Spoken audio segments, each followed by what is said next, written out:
বরবটির ঘন্ট একটু অবাক লাগছে, তাই না?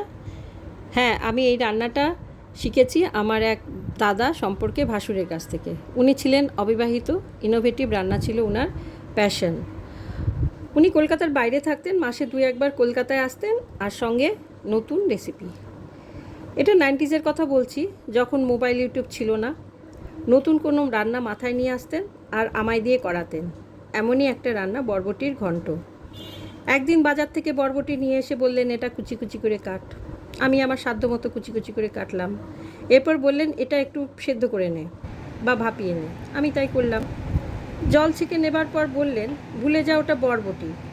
এবার যেভাবে মোচা রান্না করে সেভাবে কর। আমি আমার মতো রান্না করলাম। আপনারাও যেভাবে মোচা রান্না করেন সেভাবেই করতে পারেন। আমি সেদ্ধ করে রাখা বরবটিতে জিরে, ধনে, গরম মশলা, অল্প হলুদ, নুন, মিষ্টি দিয়ে চটকে মাখিয়ে ফেললাম।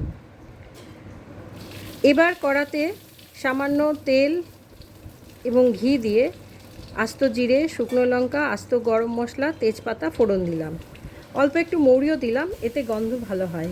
এবার চটকে নেওয়া বরবটি কড়াতে দিয়ে কিছুক্ষণ নেড়ে ঢাকা দিয়ে দিলাম। মাঝে মাঝে নাড়া দিতে থাকলাম। শুকনো শুকনো হয়ে এলে ভেজে রাখা বেসনের বড়া দিয়ে কিছুক্ষণ নাড়লাম। আপনারা বড়িও দিতে পারেন।